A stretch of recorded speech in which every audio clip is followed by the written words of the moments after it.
Periaatteessa meiltä löytyy rakennustarvikkeet, sokkelista piipuhattu ja kaikki sille välille. Ihan kaikki nyt varastossa ei ole, mutta lyhyellä toimitusajalla.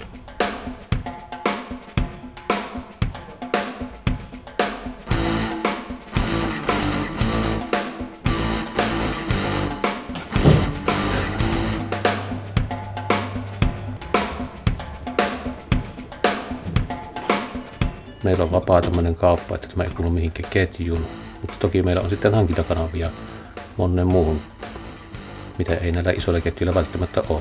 Monikin tuote voi olla jopa halvempi meillä.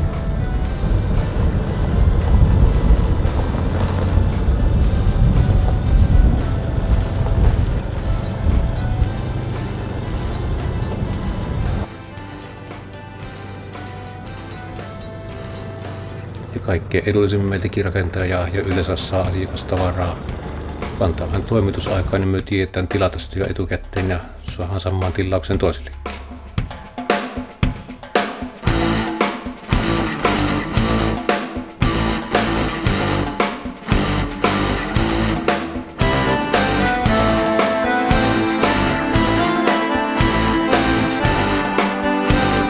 Työkalupuolella meillä on semmoinen linja ollut, että sitten tähän halparatkaisuun meidän ekana lähtee. Kun minusta se on vähän asiakkaan pettämistä, että myydään semmoinen kertakäyttöhyödyke, joka tulee kohta meille takaisin ja joudutaan sitä lähettämään takkuukorjaukseen.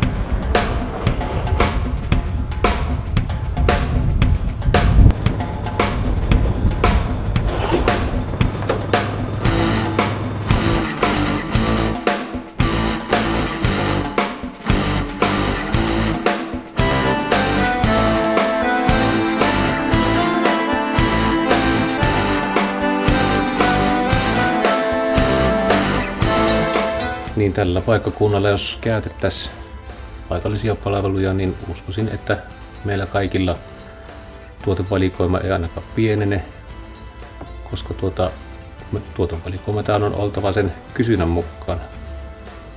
Että ei niinkään, että sitä hyllyssä pidetään sen takia, että sitä on siinä.